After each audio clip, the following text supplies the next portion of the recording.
Bab 11. Menemukan kebenaran. Para rekrutan agak malu, tetapi tidak semua orang merasa begitu. Salah satu dari mereka tertawa kecil dan tanpa basa-basi mengambil baskom dari tempat tidur, lalu meletakkannya di lantai di depannya. Ia duduk dan mulai melepas sepatunya. Hehe, terima kasih, ketua kelas, katanya. Haha, tidak perlu berterima kasih, tidak perlu berterima kasih. Ayo, cepat, desak Ye Sanshi sambil tersenyum. Meskipun Wang Ye tahu ia harus membayar harga untuk kesenangan malam ini di masa depan, ia memutuskan untuk menikmatinya selagi bisa. Tak lama kemudian, ketua kelas kembali membawa lebih banyak baskom. Beberapa rekrutan menawarkan bantuan, tetapi semuanya ditolak oleh ketua kelas yang tersenyum. Rombongan pertama terdiri dari 5 orang yang berendam dalam seember air. Aduh, airnya panas sekali, seru salah satu dari mereka. Baguslah kalau panas. Nyaman, kata yang lain. Kalau aku diperlakukan seperti ini setiap hari di masa depan, jadi tentara itu cocok banget.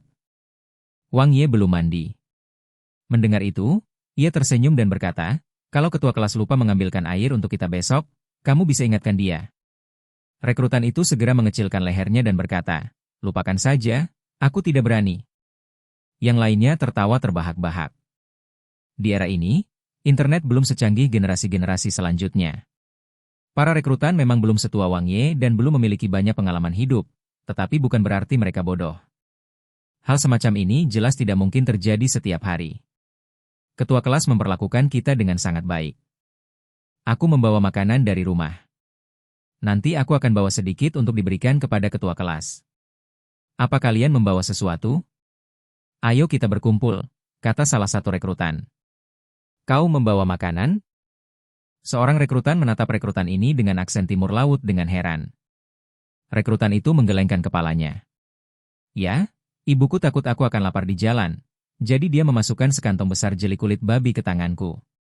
Selain itu, aku juga punya apel yang kami tanam sendiri. Apelnya sangat besar dan manis sekali. Aku bisa membawanya keluar sekarang dan kita bisa berbagi. Pria ini terlihat agak konyol saat tersenyum. Ditambah dengan sikap dan nada bicaranya, Wang Ye langsung teringat Susan Duo di Solier Assault. Baiklah, tunggu sebentar. Kamu bisa mengeluarkannya saat ketua kelas kembali, seru Wang Ye. Orang ini agak konyol.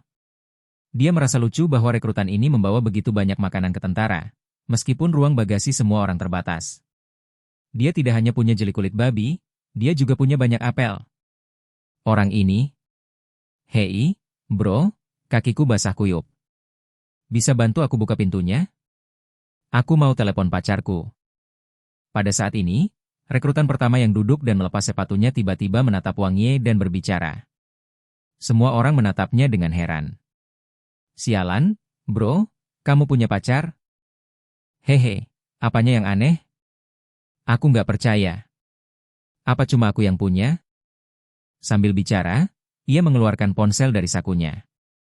Itu bukan telepon pintar yang sudah diproduksi, tetapi telepon lama di mata Wang Ye. Tentu saja, ini tidak penting. Di era ini, ponsel jenis ini masih umum, dan perhatian semua orang tertuju pada fakta bahwa ia punya pacar.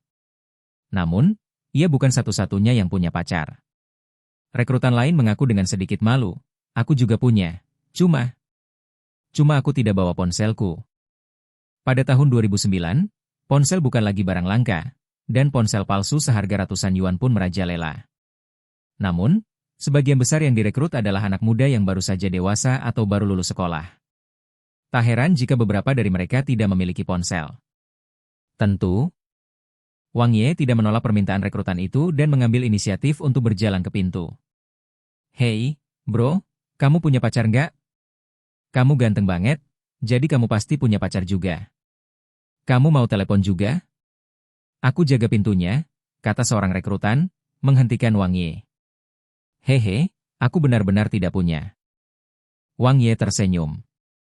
Ia juga senang karena meskipun keluarganya kaya raya di kehidupan ini, ia tidak terjerumus dalam cinta monyet dan hanya kecanduan internet. Kalau tidak, jika ia terlahir kembali dan punya pacar yang aneh, Wang Ye mungkin tidak akan tahu bagaimana menghadapinya. Ketua kelas sudah kembali.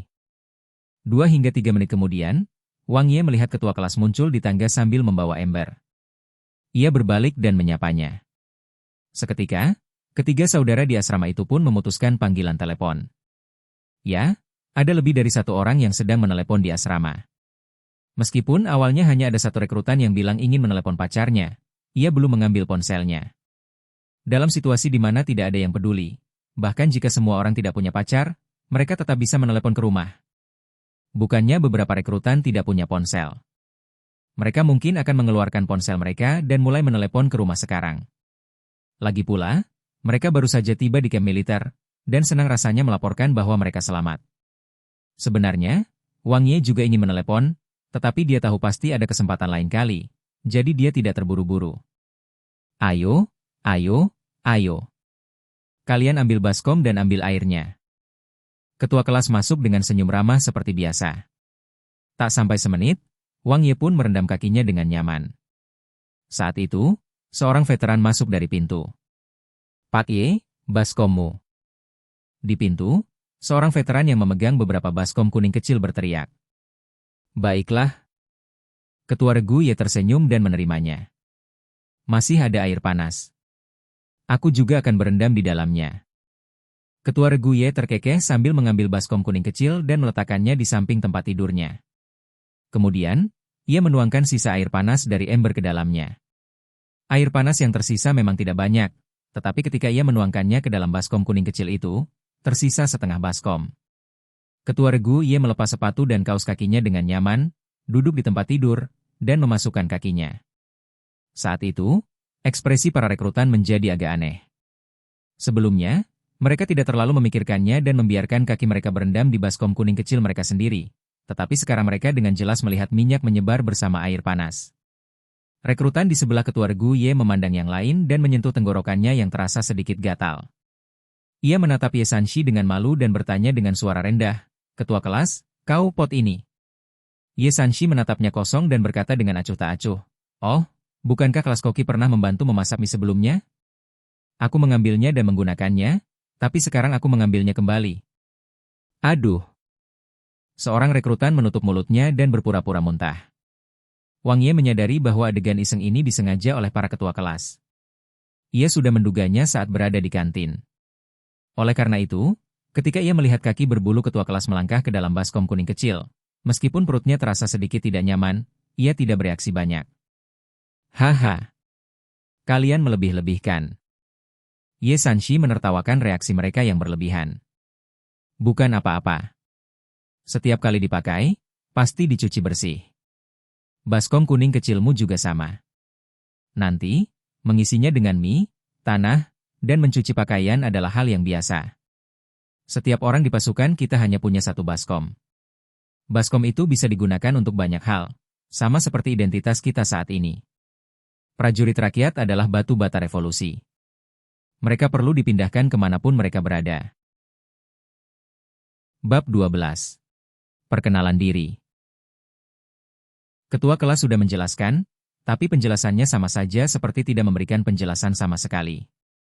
Para veteran sudah terbiasa dengan hal ini, tapi tak satu pun dari mereka yang benar-benar veteran. Mereka hanya sekelompok rekrutan baru yang baru saja bergabung dengan tentara hari itu. Meskipun ekspresi semua orang jelek dan perut mereka mual, tak seorang pun benar-benar muntah. Baiklah, jangan bahas ini lagi. Kita sudah basah kuyup. Ayo kita berkenalan dulu. Pemimpin regu duduk di tempat tidurnya dan memandangi para rekrutan. Ia mengeluarkan pena dan kertas dari sakunya, lalu melanjutkan, "Waktu aku merekrut prajurit, aku memanggil nama kalian, tapi aku hanya tahu nama kalian. Selebihnya aku tidak tahu. Kalian mungkin bahkan tidak ingat nama satu sama lain. Sekarang, mari kita perkenalkan diri kita satu persatu. Sebagai ketua kelas, aku akan pergi dulu." Ye Sanshi menatap semua orang sambil tersenyum. Lalu, tanpa ragu, ia berkata, "Nama saya Ye Sanshi, 25 tahun, tinggi 1,69 meter, berat 1,37, berasal dari Provinsi Sichuan, perwira tingkat 2, 6 tahun di militer, saya tidak ingin membicarakan hobi saya. Tentu saja, saya ketua kelas. Ini hak saya. Kalian harus menceritakan hobi kalian nanti agar saya dan yang lainnya bisa mengerti. Oh, ya, jangan sebutkan pengalaman militer kalian. Tambahkan kualifikasi akademik kalian nanti." Perkenalan diri Ye Sanshi sangat singkat, tetapi juga terkesan seperti alasan yang dibuat-buat. Dia tidak menyebutkan hobinya, tetapi memaksa semua orang untuk mengatakannya. Tentu saja, tidak ada yang keberatan. Setelah selesai memperkenalkan diri, ia menatap dua rekrutan yang duduk di ranjang di hadapannya. Baiklah, kalian berdua duluan. Kalian duluan. Dia pertama-tama melihat ke arah rekrutan timur laut yang konyol itu, yang katanya akan membawakan apel untuk semua orang. Ben, ketua kelas aku. Rekrutan timur laut ini jelas agak konyol atau jujur. Karena hanya diminta memperkenalkan diri, ia sedikit tergagap, dan wajahnya memerah. Ia tampak kurang pengalaman dan kurang pandai berkomunikasi. Sebelumnya, ketika ketua kelas tidak ada, ia tidak bersikap seperti ini saat berinteraksi dengan Wang Ye dan rekrutan lainnya. Namun, hal itu bisa dimaklumi. Sebelumnya, mereka semua adalah rekrutan baru, dan ketua kelas tidak ada di sana. Sekarang, ketua kelas adalah seorang pemimpin di matanya, dan dialah yang pertama memperkenalkan diri di antara para rekrutan baru, jadi dia merasa gugup. Ye Sanshi tersenyum. Jangan gugup. Aku tidak memakan orang, dan mereka juga tidak memakan orang. Lakukan saja apa yang kukatakan. Perkenalkan dirimu. Baiklah, baiklah. Wajah pria ini memerah. Ia menundukkan kepalanya, dan suaranya menjadi sangat pelan. Namun, setelah semua orang terdiam, mereka masih bisa mendengar perkenalan dirinya. Aku. Namaku Shang Ping-an. Aku. Ayahku bilang ini. Ini yang diinginkan ibuku. Kuharap aku bisa tumbuh besar dengan aman. Tidak, tidak, tidak. Tapi, semua orang memanggilku. Pada titik ini, ia tiba-tiba berhenti. Apa yang semua orang panggil kamu? Seseorang tertawa. Aku. Tidak. Bukan apa-apa. Pria ini jelas terlalu gugup dan hampir mengucapkan nama panggilannya. Namun, sepertinya nama panggilannya kurang baik, jadi dia tidak ingin mengucapkannya lagi. Baiklah, jangan menyela. Sang Ping-an, lanjutkan. Bicaralah lebih keras. Jangan gugup. Kita semua kawan dan saudara revolusioner. Kita hanya memperkenalkan diri. Ye Sanshi berkata dengan serius. Setelah selesai berbicara, ia menundukkan kepala dan melanjutkan menulis di buku catatan di pangkuannya. Sepertinya ia sedang merekam. Ya, itu, ketua kelas. Dengan bantuan Ye Sanshi, Sang Ping-an akhirnya melompati lubang yang baru saja digalinya dan segera melanjutkan memperkenalkan dirinya. Aku berumur 19 tahun hari ini dan tubuhku, tinggiku 1,68 meter, dan tubuhku berat 138 kati, Timur Laut, orang Timur Laut, belajar, kualifikasi akademis, sekolah teknik. Kamu dari sekolah teknik? Saat itu, ketua kelas menatapnya dan menyela ketika mendengar penjelasan kualifikasi akademiknya. Sudah lulus? Sudah punya ijazah? Ya, ada. Saya belajar menjadi seorang koki. Saya memiliki sertifikat koki yang dikeluarkan oleh sekolah. Ini tidak buruk. Ada masa depan. Ekspresi ketua kelas jelas lebih ramah. Ini bukan kebohongan. Di ketentaraan, memiliki sertifikat sangat populer, terutama sertifikat koki. Di zaman sekarang, tidak semua orang bisa pergi ke dapur. Mungkin terdengar mustahil, tetapi di benak orang-orang, tentara tidak seharusnya membawa senjata dan berlari membawa panci dan spatula. Dapur bukanlah tempat bagi tentara yang tidak berguna, tetapi kenyataannya justru sebaliknya. Dapur memang tempat di mana banyak harimau berjongkok dan naga tersembunyi berada di ketentaraan. Jika kau tidak memiliki kemampuan, kau tidak akan bisa masuk. Tentu saja, Zhang Ping-an adalah kasus yang berbeda karena ia memegang sertifikat koki. Baiklah, lanjutkan. Ye Sanshi menatap Zhang Ping-an, yang tetap diam setelah diinterupsi olehnya. Oh baiklah, baiklah. Meskipun gugup, Zhang Ping-an kini berbicara lebih jelas. Umurku 19 tahun hari ini. Aku suka memasak, dan aku juga suka melempar batu. Hehe, masak. Kita punya koki di kelas. Sayangnya, kamu tidak bisa menunjukkan keahlianmu di sini. Kalau tidak, aku ingin sekali mencicipi masakanmu.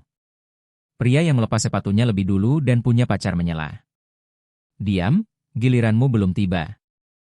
Pemimpin regu itu memelototinya. Ini pertama kalinya dia menunjukkan keganasan seperti itu sejak semua orang bergabung dengan perusahaan perekrutan. Setelah mengatakan itu, dia menatap Zhang Ping'an dan bertanya lagi, "Mengapa kamu bergabung dengan tentara?" Setelah selesai, dia menatap semua orang dan menambahkan, "Kalian akan menjawab pertanyaan yang sama nanti." Setelah itu, ia menoleh kedua rekrutan di ranjang di sebelahnya. Giliran kalian. Bab 13. Aku anak orang kaya, aku di sini untuk berhenti dari kecanduan internet. Halo, ketua kelas dan teman-teman. Nama saya Deng Hai, dari Xiangnan. Tinggi saya 176 cm dan berat 135 kg. Soal orientasi seksual saya lebih suka perempuan. Deng Hai, rekrutan yang kurang sopan yang telah melepas sepatunya lebih dulu, memperkenalkan diri. Sebelumnya, Wang Ye merasa sedikit kehilangan kendali, dan perkenalannya membuktikan hal itu. Ketika ia menyebutkan preferensinya terhadap perempuan, para rekrutan diam-diam tertawa. Namun, Ye Sanxi tidak ikut tertawa. Malah, ia memasang wajah serius dan berkata, "Aku tidak buta, aku tahu kau laki-laki. Kau tak perlu menyebutkan hobimu kecuali jika itu sesuatu yang istimewa. Tapi kalau kau istimewa, aku harus mempertimbangkan apakah kau cocok untuk tetap di kelas kita. Lagi pula, aku juga harus mempertimbangkan keamanan lubang pantat kita." Semua orang di asrama tertawa terbahak-bahak mendengar ucapan itu. Namun, Deng Hai tidak merasa malu. Ia malah tertawa dan berkata, "Hehe, ketua kelas, saya jamin orientasi seksual saya sama sekali tidak bermasalah." "Baiklah, berhenti tertawa." "Seriuslah," teriak Ye Sanxi dengan wajah serius. Setelah menghentikan tawa semua orang, ia kembali melihat sekeliling dan berkata, "Sudah larut malam, jadi kalian harus memperkenalkan diri dengan benar. Kalau mau lucu, nanti aku bisa kasih kalian kesempatan untuk tampil dalam sandiwara agar semua orang tertawa. Nah, perkenalkan diri kalian dengan serius. Ceritakan apa yang sudah kukatakan. Jangan menambahkan apapun yang tidak kuminta." Setelah melirik Deng Hai, yang membuatnya sedikit gelisah, ketua kelas melanjutkan dengan bertanya, "Ceritakan tentang kualifikasi akademikmu. Mengapa kamu bergabung dengan tentara?" Tiba-tiba, Deng Hai kembali tersenyum. Terlihat dari ekspresinya bahwa ia ingin menyampaikan maksudnya melalui gestur. Namun, melihat raut wajah tegas ketua kelas, ia kembali duduk dan menjawab, "Saya punya ijazah SMA.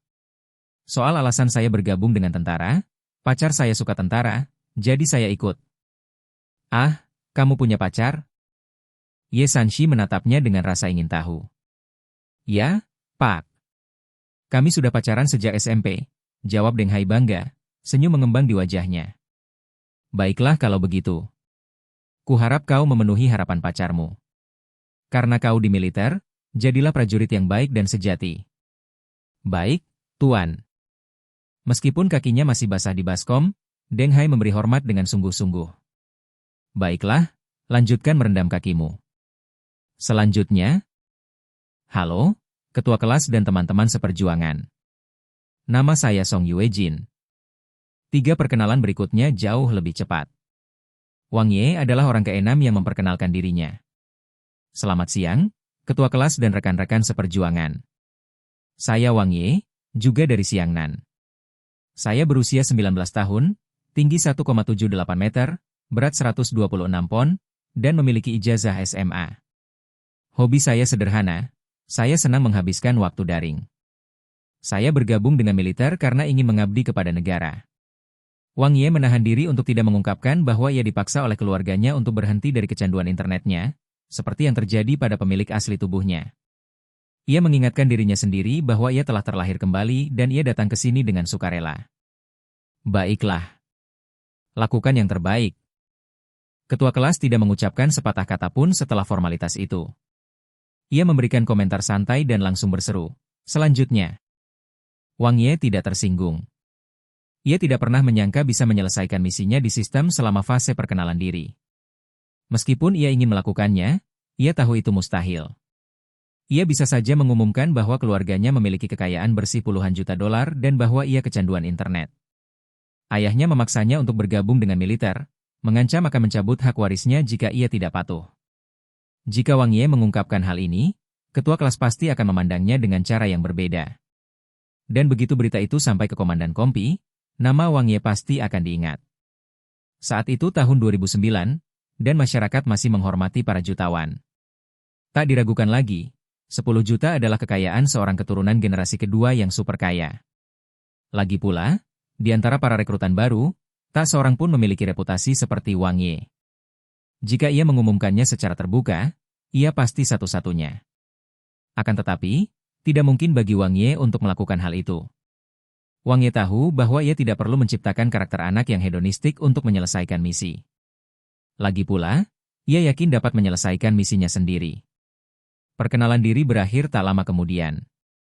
Wang Ye memastikan untuk mengingat nama ke-10 rekrutan baru dan mendapatkan pemahaman awal tentang kepribadian mereka melalui perkenalan mereka. Tiba-tiba, terdengar sorak-sorai meriah dari luar, mengucapkan terima kasih kepada instruktur. Semua orang mendengarkan dengan saksama, tetapi ketua kelas, Ye Sanshi, tetap tenang. Baiklah, tidak perlu melihat. Instruktur hanya memanggil beberapa orang untuk menyambut kita. Kelas-kelas lain akan menyusul. Ayo kita lanjutkan merendam kaki kita. Kalau tidak mau berendam, berdiri saja. Saat ketua kelas berbicara, para rekrutan segera mengangkat kaki dan bersiap untuk membersihkan kaki. Namun, tak seorang pun sempat menuangkan air.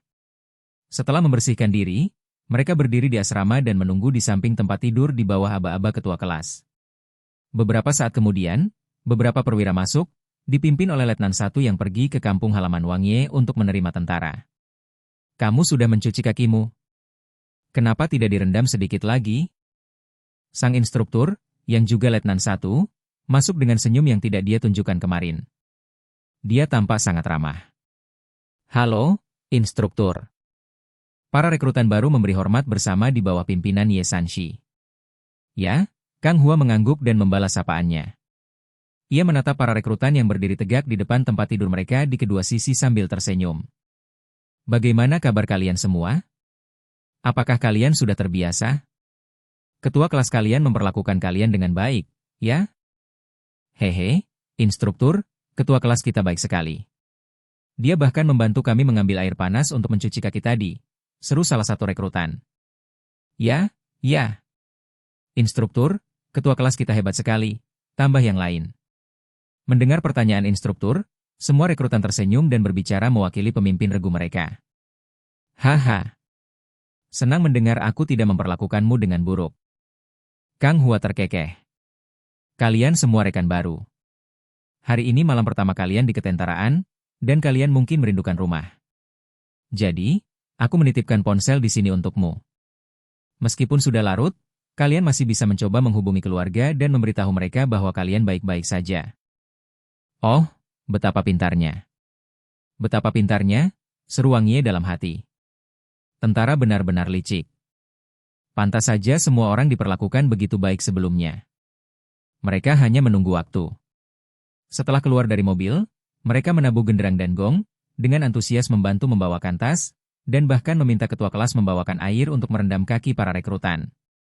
Bagaimana mungkin mereka memberitahu keluarga mereka bahwa tentara memperlakukan mereka dengan buruk? Oh, sungguh licik. Ia memberi mereka gambaran kehidupan militer yang menyenangkan untuk menenangkan pikiran mereka agar mereka bisa melaporkan situasi tersebut kepada keluarga mereka. Kemudian, di masa depan, ia akan mencambuk mereka sampai mati. Wang Ye sudah membayangkan rencana lengkapnya dalam benaknya. Tentu saja, terlepas dari apakah situasi sebenarnya akan sesuai dengan naskah di masa depan, Wang Ye tidak menunjukkan emosi apapun di wajahnya. Kenyataannya, ia merasa tak berdaya dan hanya bisa berbaring telungkup dengan kaki terbuka lebar, pasrah menerima apapun yang terjadi. Bab 14. Bersiul, rindu rumah, meniup di tengah malam? Bu, jangan khawatir. Ketua kelas kami orang baik. Dia bahkan membantu kami mengambil air dan mencuci kaki, Wang Ye meyakinkan ibunya melalui telepon. Aku tidak berbohong padamu. Pemimpin pasukan itu juga sangat baik, sungguh. Tidak ada yang menindasku, lanjutnya, mencoba meredakan kekhawatiran ibunya.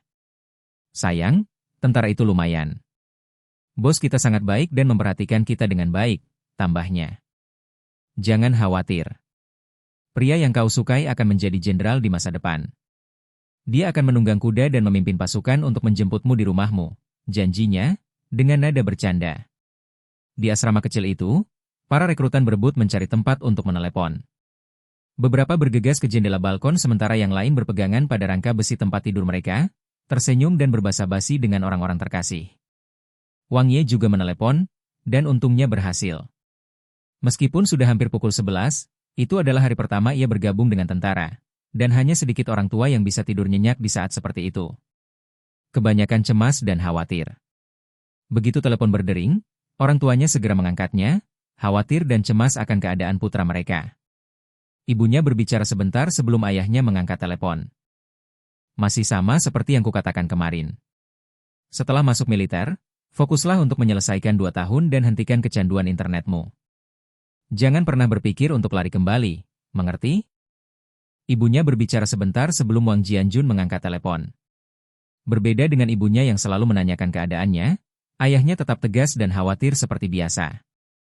Jangan khawatir, aku akan baik-baik saja, jawab Wang Ye, memperhatikan orang lain di asrama, dan tidak banyak bicara kepada ayahnya. Salah satu alasannya adalah karena ada orang lain di asrama. Tak ada gunanya juga untuk mengatakan lebih banyak. Wang Ye yang asli di kehidupan ini telah terlalu mengecewakan mereka di masa lalu. Meskipun Wang Ye telah berubah menjadi lebih baik selama sebulan terakhir, itu tidak cukup untuk mengubah persepsi mereka yang telah lama ada tentangnya. Setelah beberapa saat, ibunya mengambil kembali ponselnya dan melanjutkan obrolan. Setelah melihat waktu, Wang Ye memutuskan untuk mengakhiri panggilan. Apakah kamu akan menelepon yang lain? Ye Sanshi bertanya dengan rasa ingin tahu ketika Wang Ye memasukkan kembali ponselnya ke sakunya. Di asrama, siapa yang tidak punya ponsel? Mereka menelepon berulang kali setelah menutup telepon. Sedangkan ponsel yang diberikan instruktur, ketua kelas memberikannya kepada beberapa siswa yang tersisa yang tidak punya ponsel. 3 menit per orang. Setelah pertarungan, mereka harus memberikannya kepada yang lain.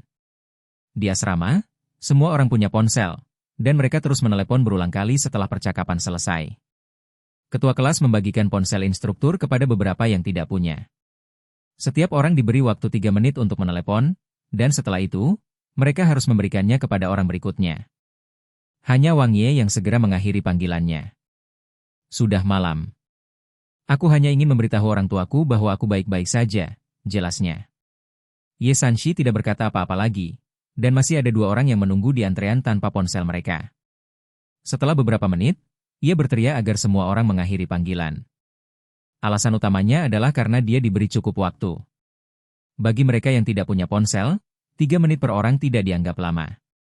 Namun, bagi mereka yang punya ponsel, masing-masing dari mereka telah bertelepon selama lebih dari 10 menit. Mungkin, bagi Deng Hai, yang sedang bertelepon dengan pacarnya, 10 menit itu tidak ada apa-apanya. Mereka berharap bisa mengobrol di telepon sampai besok, tetapi mereka memang menghabiskan waktu yang lama di telepon. Baiklah, sudah malam. Ayo kita periksa barang-barang kita dan simpan tas kita, kata Ye Sanshi langsung ke intinya. Para rekrutan datang terlambat hari itu, dan sudah lewat pukul 23. Ini dianggap lembur yang serius di ketentaraan, karena mereka biasanya mematikan lampu dan tidur pukul 22.30. Kalian dilarang merokok selama masa rekrutmen. Serahkan rokok dan korek api kalian, perintah Ye Sanshi, dan para rekrutan mengerang sebagai tanggapan. Dan kamu juga tidak boleh menyimpan ponselmu. Tentara punya aturan ketat. Aku akan mengembalikannya padamu di hari liburmu, tapi hanya jika kamu serius latihan. Kalau tidak, jangan harap bisa mendapatkan ponselmu kembali. Inspeksi difokuskan terutama pada pemeriksaan jenazah semua orang, karena tas mereka harus dibawa pergi nanti. Mereka hanya diperbolehkan meninggalkan beberapa barang pribadi, seperti pakaian, di lemari. Barang-barang lainnya harus dikeluarkan dan dimasukkan ke dalam tas mereka sendiri di bawah pengawasan ketat Ye Sanshi. Tiba-tiba, Ye Sanshi melihat sesuatu di lemari Zhang Ping'an dan terkejut. Dari mana kamu mendapatkan peluit itu? Serunya. Terbuat dari baja tahan karat, Wang Ye dan yang lainnya pun sama terkejutnya. Sepupuku yang memberikannya kepadaku. Dia bilang untuk membawanya ke militer. Jadi kalau aku kangen rumah, aku bisa meniupnya ke arah rumah di malam hari, jelas Zhang Ping'an. Seluruh asrama menjadi sunyi. Semua orang menatap Zhang Ping'an dengan mulut ternganga. Namun keheningan ini hanya berlangsung sesaat. Brengsek, Bung, kau hebat sekali. Kau benar-benar percaya itu? Seru Deng Hai. Dia benar-benar terkejut oleh Zhang Ping'an. IQ dan otak macam apa yang dimilikinya hingga bisa mempercayai omong kosong seperti itu? Bukankah akan menimbulkan kepanikan jika dia keluar malam-malam dan membunyikan peluit saat dia merindukan rumah? Dia mungkin akan dipukuli sampai mati. Kakak, apakah sepupumu punya dendam padamu? Tanya seseorang dengan santai. Namun, Zhang Ping'an tersenyum konyol dan menjelaskan, aku tidak tahu bagaimana cara merusaknya. Aku tidak sebodoh itu. Aku hanya suka tampilannya, jadi aku menyimpannya sebagai kenang-kenangan. Mendengar ini, semua orang menghela napas lega. Senang rasanya mengetahui dia masih punya akal sehat. Kalau dia benar-benar keluar tengah malam untuk membocorkan rahasia, pasti akan menimbulkan banyak masalah. Coba pikirkan, pantatku. Pada saat ini, Ye Sanshi merebut peluit dari tangannya. Kau pikir benda ini mainan? Personel swasta di militer tidak boleh membawa benda seperti itu. Aku sita. Segala sesuatu lainnya dimasukkan ke dalam tas dan semua makanan dibagikan kepada semua orang sebagai makanan tambahan. Namun, Ye Sanshi menyita peluit itu. Dia terkejut dengan kata-kata rekrutan itu. Sekelompok rekrutan baru mungkin tidak mengerti, tapi bagaimana mungkin dia tidak mengerti? Kalau saja dia benar-benar keluar di tengah malam untuk meniup peluit, dia bahkan bisa membuat para komandan ketakutan dan terbangun dari tempat tidur. Lucu sekali. Aku hanya ingin menyimpannya sebagai kenang-kenangan. Aku tidak akan menyia-nyiakannya. Zhang Ping'an melihat peluit yang direbut dan ingin menjelaskan, tetapi Ye Sanshi tidak memberinya kesempatan. Apa yang kau pikirkan? Ini bukan sesuatu yang seharusnya kau bawa. Setelah menyita peluitnya, Ye Sanshi memasukkannya ke dalam saku dan berkata, baiklah, kita hampir selesai berkemas. Cepat selesaikan makanmu. Setelah selesai, ambil tasmu dan ikuti aku keluar untuk menyimpannya. Ada banyak orang di gudang tas, bukan hanya tim Wang Ye, tetapi semua rekrutan di perusahaan juga harus datang untuk menyimpan tas mereka. Untungnya, mereka meminta bantuan di menit-menit terakhir, jadi penyimpanan tas tidak memakan waktu lama. Pukul 23.30, semua anggota kelas 5 kembali ke asrama, dan Ye Sanshi menyuruh semua orang untuk tidur. Bersiaplah untuk tidur. Jangan bicara lagi. Lampu akan segera padam. Tidak ada pelatihan di hari pertama mereka di perusahaan perekrutan, dan bahkan beredar rumor di internet bahwa para rekrutan akan memamerkan kekuatan mereka. Namun, hal itu tidak terjadi sama sekali. Sebaliknya, para rekrutan merasakan kehangatan dan perhatian dari setiap orang yang mereka temui. Bab 15. Peluit di pagi hari. Pembawa acara, Wang Ye. Kekuatan, 0,9. Kecepatan, 1. Daya tahan, 0,9. Visi, 0,9. Memori, 1,3. Reaksi, 1,1. Ruang penyimpanan, 1 meter kubik. Keterampilan, duplikasi selimut level 1, 5/10, off-road ringan 3 km level 1, 5/10. Berbaring di tempat tidur, Wang Ye memejamkan mata dan mengamati daftar atribut di benaknya. Di daftar keahlian, ada satu keahlian lagi yang lebih banyak dari sebelumnya. Ini ditambahkan ketika Wang Ye pergi berlari pada malam kebangkitan sistem. Malam itu, setelah bertransformasi menjadi sebuah skill, Wang Ye berlari sejauh 3 km 2 kali. Namun, ia hanya memperoleh 1 poin pengalaman malam itu karena ia ingin bereksperimen pada perjalanan kedua dan berhenti di tengah jalan, sehingga sistem tidak memberinya poin pengalaman apapun untuk perjalanan itu. Dia pulang kampung 2 hari yang lalu, dan meskipun sudah berlari 3 km di pagi hari dan 3 km di sore hari, dia tidak sempat berlari di siang hari. Dia melakukan 2 perjalanan lagi kemarin pagi, lalu tiba di Departemen Angkatan Bersenjata. Hingga saat ini, dia belum sempat berlari dan menimba pengalaman. Wang Ye sebenarnya ingin mencoba dan melihat efeknya sebelum ia bergabung dengan militer, tetapi kenyataan tidak memungkinkan. Waktunya terlalu sempit. Namun, Wang Ye tidak terburu-buru. Militer tidak akan kekurangan jogging atau selimut lipat, seperti yang diperkirakan akan dimulai besok. Dengan pikiran-pikiran ini, Wang Ye mulai menenangkan diri dan bersiap untuk tidur, meskipun sulit untuk benar-benar tenang. Lagi pula, ia masih memikirkan bagaimana menyelesaikan misi sistem. Namun, ia telah bergerak sepanjang hari, dan saat ia memikirkannya, Wang Ye pun tertidur. Jam berapa sekarang? Lantai pertama perusahaan perekrutan tidak dirancang untuk tempat tinggal para rekrutan baru. Saat ini, cahaya dari lampu jalan di luar menyinari sebuah pintu di sisi kiri lantai pertama. Kang Hua, sang instruktur, berdiri di pintu dan tersenyum, pukul 4.20. Oke, cukup sekian. Aku akan segera selesai. Tidurlah lagi. Wu Jianfeng segera mengemasi barang-barangnya dan pergi. Setuju. Tenang saja, kalian tuan muda yang baru saja meninggalkan rumah. Instruktur itu tersenyum dan berkata dengan lembut. Omong kosong. Kapten itu menyeringai dan membentak pelan. Kalau kita tidak kejam, bagaimana kita bisa membuat mereka menerima kenyataan? Aku tahu mereka baru saja meninggalkan rumah, jadi aku harus lebih kejam lagi. Baiklah, serahkan saja padaku. Cepat kembali. Orang baik, sepertimu seharusnya tidak muncul hari ini. Oke. Aku pergi sekarang. Instruktur itu tidak membuang waktu dan kembali ke asramanya. Untuk menangani kelompok rekrutan baru ini, perusahaan perekrutan telah lama memiliki proses yang tetap. Ada orang jahat yang bertugas melatih dan ada orang baik yang bertugas berpikir dan bekerja sebagai psikiater semua orang. Tidak diragukan lagi bahwa Wu Jianfeng adalah wajah hitam di sini, dan wajah putih adalah instrukturnya. Ia menutup pintu dan memasang headphone di telinganya.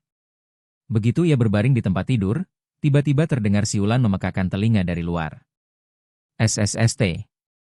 SSST. SSST. SSST. Bunyi peluit panjang dan pendek menembus langit malam yang sunyi, membangunkan sebagian besar rekrutan di asrama. Ah! Ada apa? Asrama perusahaan perekrutan yang awalnya sunyi, tiba-tiba terbangun oleh bunyi peluit yang keras. Semua orang kebingungan. Di kelas 5, Wang Ye pun sama. Ia terbangun karena suara peluit dan langsung duduk. Dari mana suara peluit itu? Sial, ada yang udah cek si timur laut? Dia nggak kangen rumah, kan? Setelah seseorang terbangun, dia teringat kejadian sebelum tidur dan langsung menjulurkan kepalanya untuk melihat apakah itu cowok di asramanya. Namun, tak ada waktu bagi semua orang untuk mencari sumber peluit itu karena suara Ye Sanshi terdengar di detik berikutnya. Bangun, bangun. Rapat darurat. Cepat pakai bajumu dan bangun. Saat ini, bukan hanya kelas 5 yang tersisa. Semua ketua kelas sudah berada di asrama, berteriak-teriak agar para anggota baru segera berkumpul. Bagi para anggota baru yang baru saja bergabung dengan tentara, beberapa dari mereka mungkin pernah mendengar istilah ini, tetapi mereka belum pernah mengalaminya sebelumnya. Sebenarnya, tak seorang pun tahu cara membedakan siulan ini. Tapi semua itu tak penting. Mereka tak bisa memahami siulan itu. Para ketua kelas semua ada di asrama, jadi mereka bisa berteriak. Ah! Pertemuan darurat? Apakah terjadi sesuatu? Para rekrutan agak linglung di asrama. Beberapa dari mereka masih duduk di tempat tidur, dan beberapa bahkan masih berbaring. Saat itu bulan Desember, dan meskipun mereka berada di selatan, suhu malam hari paling tinggi 10 derajat Celcius dalam kalender matahari. Selimutnya hangat, dan butuh keberanian dan ketekunan untuk bangun. Kenapa kamu banyak nanya omong kosong? Bangun, bangun. Ye Sanshi langsung murka. Ekspresi dan nadanya berbeda dari tadi malam. Ia bahkan menarik kepala Deng Hai ketika melihatnya berbaring di bawah selimut di ranjang sebelah. Mata Deng Hai terpejam dan ia tidak bergerak sama sekali. Ia menyampirkan bajunya di bahu, bahkan tanpa mengancingkannya. Ia mengulurkan tangan, meraih selimut Deng Hai, dan melemparkannya dengan keras. Kamu gila? Deng Hai segera duduk dari tempat tidur karena orang ini benar-benar tidur dengan mengenakan celana dalam. Saat itu, selimutnya robek dan jatuh ke tanah. Ia setengah telanjang dan dipeluk oleh hawa dingin yang tiba-tiba. Kalian semua, bangun. Kuberi kalian waktu 10 detik. Setelah 10 detik, siapapun yang belum bangun, silakan coba. Nada bicara Ye Sanshi tegas, dan dia tidak peduli dengan amarah Deng Hai. Dalam sekejap mata, 10 detik berlalu, dan semua orang di kelas 5 sudah bangun dan berpakaian. Bahkan Deng Hai, yang selimutnya dilempar ke lantai, sedang sibuk mengenakan pakaiannya. Dia tidak mengkonfrontasi Ye Sanshi. Mungkin awalnya dia berpikir begitu, tetapi Ye Sanshi mengabaikannya. Dia hanya mengenakan pakaian dalamnya. Tidak ada selimut di tempat tidur, dan udaranya dingin, Jadi dia mengambil pakaian dan celana di samping bantal dan memakainya. Maaf bro, maaf. Wang Ye sudah berdiri bersama Ye Sanshi ketika ia pertama kali berteriak, dan sekarang ia duduk di tempat tidur, buru-buru mengenakan pakaian dan celananya. Tiba-tiba, sebuah kaki turun dari ranjang atas dan menginjak paha Wang Ye. Tidak apa-apa. Cepat pakai bajumu, kata Wang Ye cepat, mengabaikan rasa sakitnya. Meskipun orang ini tidak ringan atau berat, itu sedikit menyakitkan. Namun, Wang Ye tidak punya waktu untuk mempedulikan hal ini. Inilah kesempatan untuk menunjukkan kekuatannya. Dia tahu sebelumnya bahwa mie dan perendaman kaki itu hanyalah tipuan. Waktu itu sungguh tak terduga, dan di luar jendela masih sangat gelap. Sekalipun matahari terbit terlambat di musim dingin, waktu pasti belum lewat pukul 6. Wang Ye melirik arlojinya dengan bantuan cahaya lampu jalan yang masuk melalui jendela, dan melihat waktu sudah hampir pukul 4.30. Binatang. Dia membangunkan semua orang sepagi ini. Dia bahkan baru tidur hampir tengah malam tadi malam, pikirnya dalam hati. Namun, tak ada waktu untuk memikirkan hal ini. Wang Ye tidak mengancingkan bajunya. Setelah memakainya, ia pergi ke kolong tempat tidur untuk menyentuh sepatunya. 30 detik berikutnya berlalu. Laporkan, saya sudah selesai. Di asrama yang panik, sebuah suara tiba-tiba terdengar. Ye Sanshi, yang baru saja memakai sepatunya, tertegun. Namun, ketika melihat Wang Ye berdiri di depannya, wajahnya yang tadinya cemberut sedikit mengendur. Bab 16. Aku Wang Ye. Bagus sekali, Wang Ye, kan? Baik, Tuan. Kamu lumayan. Keluar saja. Turun saja. Baik, Tuan. Wang Ye tidak mengatakan apapun lagi dan berbalik untuk berlari ke pintu. Begitu keluar dari pintu, Wang Ye sebenarnya sedikit kecewa, karena saat itu, kesadarannya tergerak dan ia memeriksa misinya. 2 persyaratan misi masih belum terpenuhi. Ketua kelas tidak memandangnya dengan cara baru hanya karena ia terbangun begitu cepat dan menjadi yang pertama merespons. Mendesis. Begitu pintu terbuka, Wang Ye membeku karena angin dingin yang bertiup di wajahnya di pagi hari. Sambil menggosok wajahnya, Wang Ye tidak lagi peduli dengan misinya. Masih ada waktu dan banyak kesempatan lain yang bisa dia ambil. Mereka harus berkumpul dulu. Dia berlari dari koridor ke tangga. Saat ini, asrama Wang Ye ramai dengan aktivitas. Namun, belum ada seorang pun yang muncul di luar. Setidaknya di lantai 2, Wang Ye adalah yang pertama keluar. Dia berlari ke koridor dan turun ke bawah. Prajurit itu, kemarilah. Wang Ye turun ke bawah dan berdiri di pintu masuk koridor, bersiap mencari tempat berkumpul. Namun, ia tak perlu mencari dengan saksama karena ia melihat sosok di bawah lampu jalan di luar sambil memegang ikat pinggang yang digulung. Sosok itu adalah komandan kompi yang ditemuinya kemarin, Wu Jianfeng. Wang Ye berlari ke arahnya dan memberi hormat. Secara logika, Wang Ye hanya perlu berteriak meminta laporan. Namun, Wang Ye punya misi. Ia tidak tahu berapa banyak kesempatan yang ia miliki untuk berinteraksi dengan sang kapten dalam beberapa hari ke depan. Karena itu, ia harus memanfaatkan setiap kesempatan agar sang kapten mengingat namanya. Berhasil atau tidak, ia akan terjun ke sana terlebih dahulu. Wu Jianfeng tidak merasa tidak pantas bagi Wang Ye untuk memperkenalkan dirinya. Bagus sekali. Kamu hanya butuh waktu kurang dari 2 menit. Apa kamu pernah mengikuti pelatihan militer sebelumnya? Sebagai komandan kompi rekrutmen baru, dia sangat jelas mengenai fakta bahwa di kompinya tidak ada prajurit yang pernah bergabung dengan tentara sebelumnya. Namun, jika ada prajurit di bawahnya, dia tidak yakin apakah mereka pernah menerima pelatihan militer tidak teratur di masa lalu. Tidak, Tuan. Oh, kalau begitu kamu lumayan juga. Kapten itu memuji lagi lalu menambahkan, kamu dari kelas 5? Siapa namamu tadi? Wang? Jelaslah bahwa meskipun Wang Ye baru saja memperkenalkan dirinya, komandan kompi itu tidak mendengarkan dengan penuh perhatian sama sekali. Namun, dia bertanya sekarang. Kapten, namaku Wang Ye. Wang Ye cepat berkata, melapor ke komandan kompi, namaku Wang Ye. Wang Ye memperkenalkan dirinya dengan sangat hati-hati kali ini. Ia ingin memastikan bahwa sang komandan, yang tampaknya berpura-pura memiliki ingatan yang pendek, mengingat namanya. Kapten menepuk pundaknya, berkata, lumayan, Wang Ye. Aku akan mengingatmu. Rekrutan baru, berusahalah sebaik mungkin. Aku punya harapan besar padamu, kata Wu Jianfeng sambil tersenyum. Sang kapten optimis, tetapi tidak berlebihan, karena ia harus menjaga antusiasme para rekrutan. Ia akan mengatakan dan melakukan hal yang sama kepada rekrutan manapun yang berlari cukup cepat. Namun, ia tidak dapat meredam antusiasme para rekrutan baru. Lagi pula, pujian itu gratis. Itu juga yang seharusnya dilakukan seorang komandan kompi untuk menyemangati para rekrutan. Baik, Tuan. Wang Ye memberi hormat lagi dengan ekspresi gembira. Bukan karena pujian dan dorongan sang kapten. Dia terlahir kembali, dan usianya yang sebenarnya tidak lebih muda dari komandan kompi ini. Pengalaman sosialnya tak diragukan lagi lebih baik daripada komandan kompi tahun 2009 ini, yang belum terpapar ledakan informasi internet dan telah menjadi tentara selama ini. Ia seorang veteran di masyarakat, dan dorongan kosong tak akan membuatnya bersemangat. Namun, ia gembira karena sebuah pesan muncul di benaknya.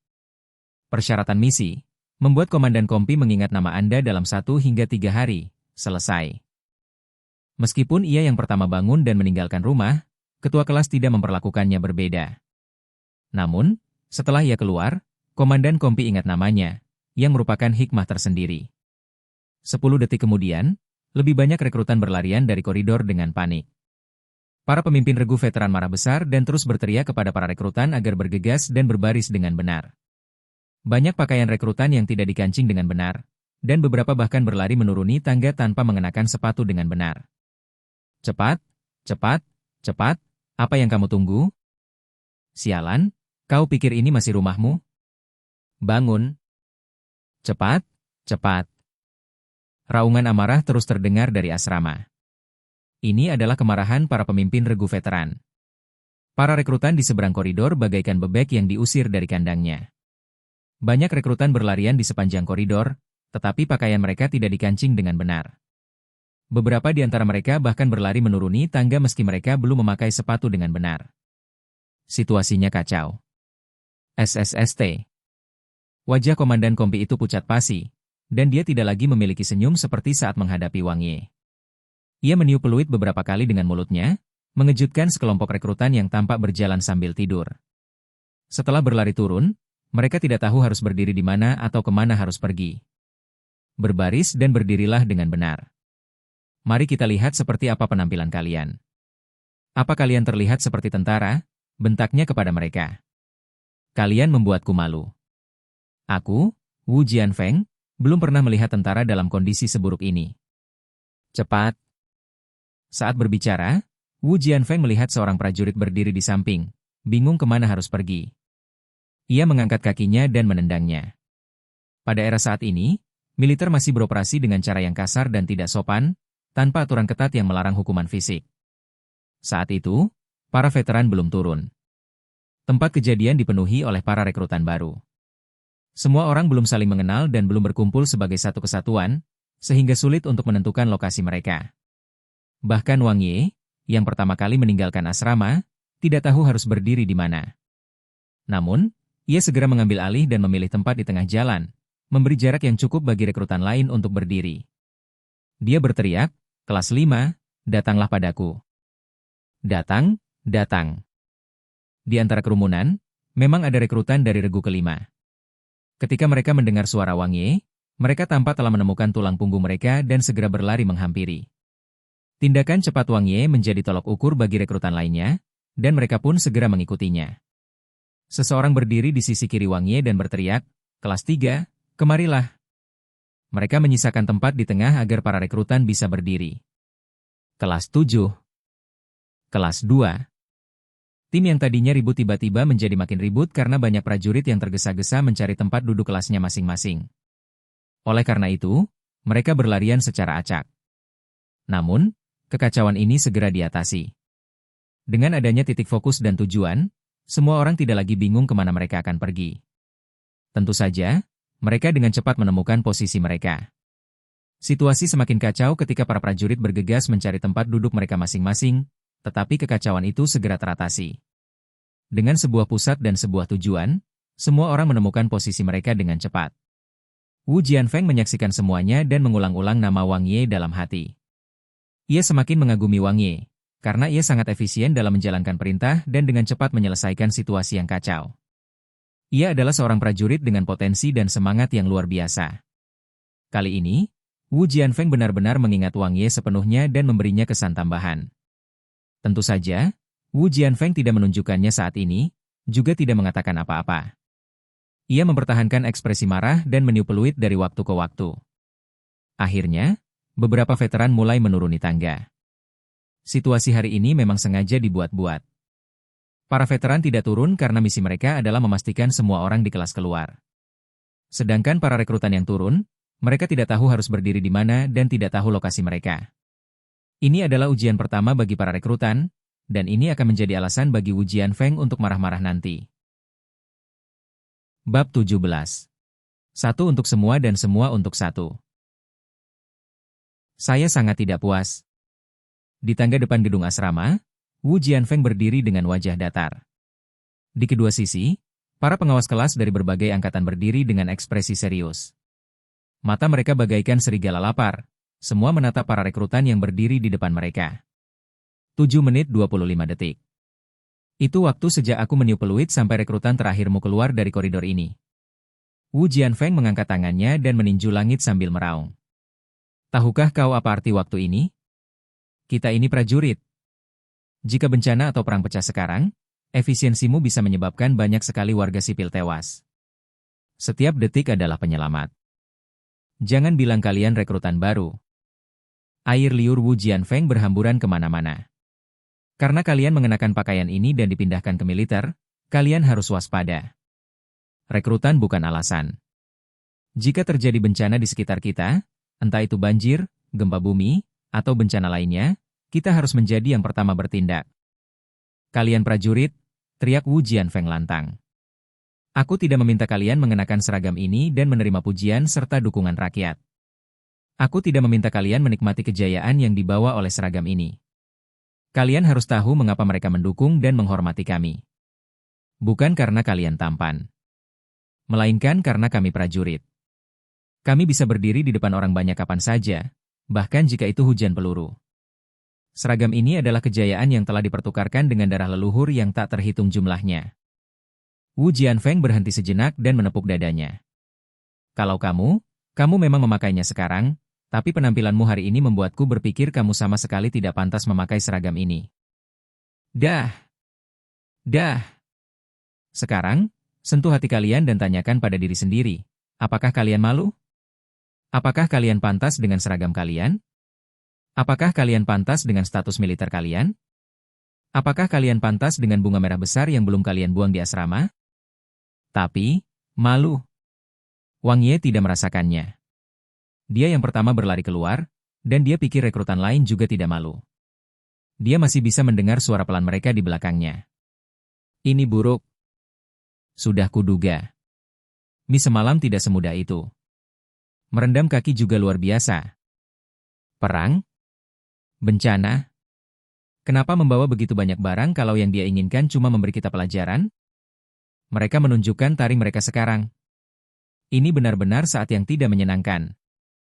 Lebih dari satu suara berbisik di belakangnya, dan meskipun lembut, hanya mereka yang berada di dekatnya yang dapat mendengar. Prajurit, apa yang kau gumamkan? Seorang veteran melangkah maju dan berteriak pada tim. Tiba-tiba beberapa rekrutan yang awalnya penuh dengan rasa kesal dan tak kuasa menahan gumaman, seketika menutup mulut mereka. Para rekrutan yang ditunjuk oleh pemimpin regu merasakan kulit kepala mereka mati rasa. Mereka yang tadinya tidak ngomong, baik-baik saja, tapi mereka yang mulai komplain sekarang jadinya jadi ngompol. Pada saat ini, Wang Ye juga sedikit memiringkan kepalanya.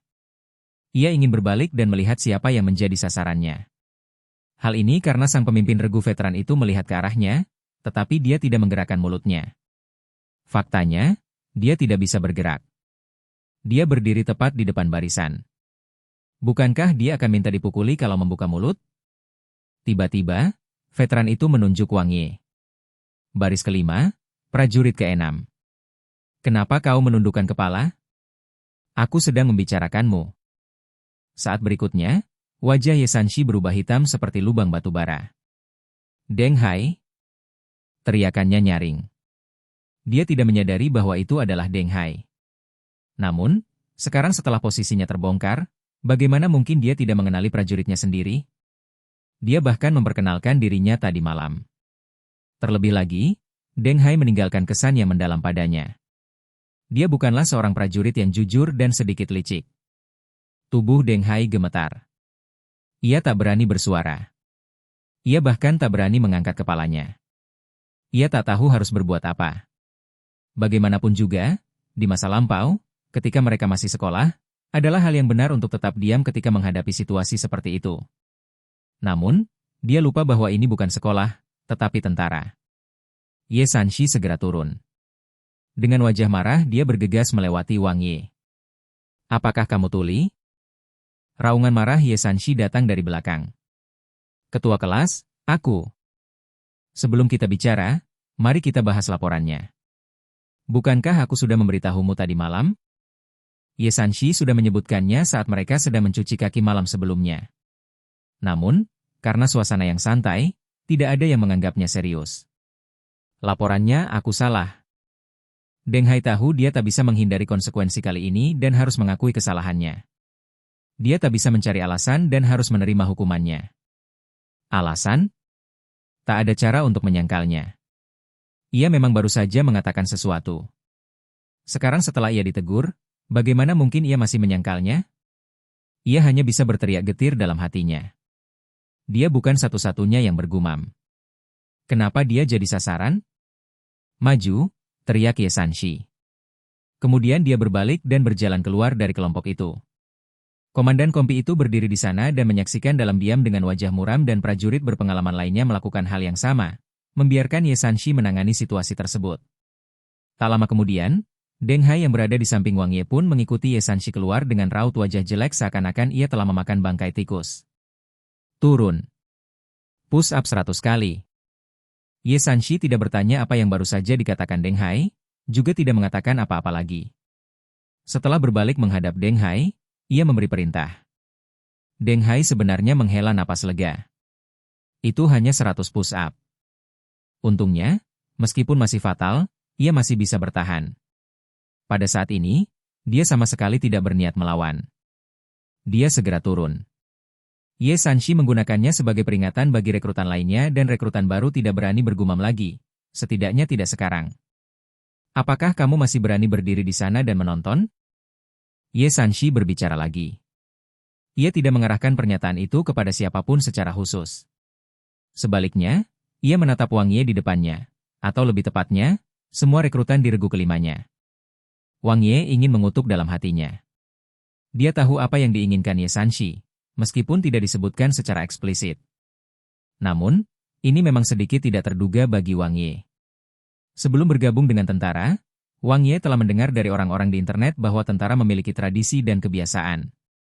Satu untuk semua dan semua untuk satu. Sekarang Deng Hai sedang dihukum, mereka akan menggunakan dia dan unit mereka sebagai peringatan bagi seluruh kompi. Kelas 5, maju ke depan. Ye Sanshi memberi perintah lagi tanpa menunggu kelas 5 mengatakan apapun. Meskipun Wang Ye agak terdiam di dalam hatinya, gerakannya tidak lambat. Ia mengangkat kakinya dan melangkah maju. Begitu ia bergerak, para prajurit di belakangnya, meskipun mereka juga mengumpat dalam hati dan sangat tidak puas, mengikutinya. Setidaknya, mereka harus keluar terlebih dahulu. Semuanya, lakukan 50 push-up. Wang Ye sempat mempertimbangkan untuk menolak atau menantang wewenang Ye Sanshi. Akankah itu membuatnya menonjol dan menyelesaikan misi? Ia segera menjernihkan pikirannya karena ia tahu itu hanya akan mengakibatkan konsekuensi yang lebih berat. Maka, ia pun mematuhi perintah tersebut dan menyelesaikan hukumannya. Bab 18. Mencari masalah. Jika dia langsung membantah, Ketua Regu Ye pasti akan memandangnya berbeda. Namun, belum pasti apakah pandangannya positif atau negatif. Dia bahkan mungkin akan menerima hukuman yang lebih berat. Mengamati gerakan tendangan komandan kompi yang terlatih dengan baik dalam insiden sebelumnya, Wang Ye ragu Ye Sanshi, seorang perwira tingkat 2, tidak akan tahu cara melakukannya. Ia tidak ingin mengambil risiko dan dengan patuh turun untuk melakukan push-up. Laporkan. Aku tidak yakin. Kenapa? Sementara Wang Ye memilih menerima hukuman dari perusahaan, orang lain di perusahaan itu tidak melakukannya. Seorang rekrutan, Wan Baojiang, menolak mematuhi perintah tersebut dan tetap pada pendiriannya. Usianya sekitar 18 atau 19 tahun, dan seperti kebanyakan rekrutan, ia memiliki kepribadian dan temperamen yang kuat. Wang Ye berbalik untuk melihatnya dan mengenalinya sebagai seseorang dari Fuzhou tetapi tidak mendapat kesempatan untuk mengenalnya dengan baik saat perkenalan mereka. Tanpa diduga, orang ini ternyata cukup pemarah. Wang Ye memimpin untuk turun, dan ada rekrutan lain yang memilih untuk mengikutinya. Namun, Wan Baojing berdiri di sana dan tidak bergerak. Dia telah melakukan apa yang ingin dilakukan Wang Ye, tetapi tidak dilakukannya. Gu Yingnan, rekrutan yang gemar menyanyi, menari, dan bermain basket, mencoba membujuknya agar menurut. Saudaraku, jangan mempersulit. Ayo turun bersama. Mendengar suaranya, ia menarik lengan bajunya, ingin menariknya turun bersamanya. Itu cuma 50 push-up. Gak ada gunanya ribut-ribut di sini. Namun, Wan Baojiang tetap keras kepala dan menolak untuk pindah. Ekspresi Sanshi semakin gelap, dan dia berjalan mendekati Wan Baojiang. Wajah mereka hanya berjarak 10 cm. Apa yang membuatmu tidak senang? Air liur Ye Sanshi berhamburan kemana-mana, membuat Wang Ye berpikir bahwa Wan Baojing pasti punya sampel air liurnya. Lapor, aku tidak yakin. Wan Baojiang tetap teguh pada pendiriannya meskipun kehadiran Ye Sanshi yang mengintimidasi. Kita tidak mengatakan apa-apa, dan kita tidak melakukan kesalahan. Kenapa kita harus dihukum bersama? Ini bukan hanya tentang 50 push-up. Aku tidak ingin dihukum tanpa alasan. Ye Sanshi membalas, begini saja. Dia anggota kelas 5, dan kau juga anggota kelas 5. Kalian satu tim. Kalau dia salah, kalian akan dihukum bersama. Apa itu alasan yang cukup? Tidak cukup. Wan Baojiang tetap menantang. Ye Sanshi meninggikan suaranya lagi. Kamu juga bisa push up 100 kali. Apa itu cukup? Saya menolak menerima ini. Kamu tidak menambahkan laporan saat bicara. Tambahkan 50 lagi. Kamu yakin? Saya yakin dengan 50 orang ini, tapi saya tidak yakin dengan yang lainnya. Saat itu, Wang Ye ingin sekali berdiri dan mengacungkan jempol pada saudara ini sambil berteriak, "Saudaraku, kamu memang hebat." Meskipun Wang Ye mengagumi kekeraskepalaannya, Wang Ye hanya bisa menghela napas. Seorang pemuda tetaplah seorang pemuda. Emosinya meledak-ledak. Faktanya, saat ini, semua rekrutan mungkin memiliki pemikiran yang sama dengan Wang Ye. Termasuk Wang Ye dan rekrutan lain dari regu kelima, mereka sudah turun tetapi tidak melakukan push-up. Sebaliknya, mereka menoleh dan menonton. 200 saja. Ini perintah. Kalau kau tidak patuh, aku akan tambah 100 lagi. Yakin?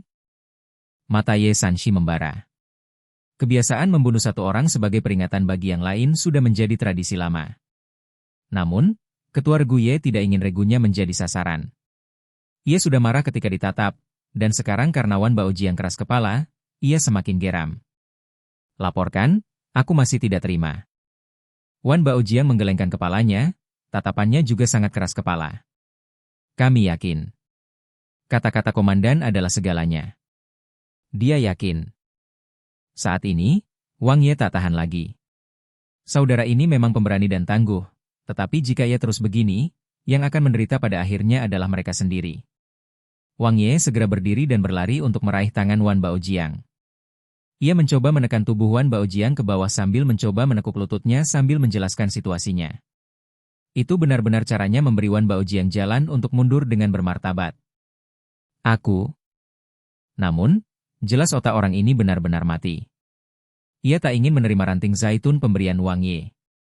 Ia bahkan ingin membuka mulut untuk berkata lebih banyak. Untungnya, mata Wang Ye tajam dan tangannya cepat. Ia mengulurkan tangan dan menutup mulutnya. Dia menundukkan kepalanya dan merendahkan suaranya, "Kamu sekarang seorang prajurit. Prajurit harus mendengarkan perintah. Ini tidak akan berakhir kecuali kamu memang tidak ingin menjadi prajurit lagi." Selagi dia berbicara, Wang Ye mengerahkan kekuatan pada tangan dan kakinya, mencoba menekannya. Gu Yingnan menimpali, "Kakak, jangan tahan lagi." Wang Ye benar. Menyerah saja. Saat itu, karena ulah mereka, orang-orang lain yang tergeletak di tanah juga ingin bangun. Namun, sedetik kemudian, Ye Sanshi meraung, apa aku yang menyuruhmu bangun?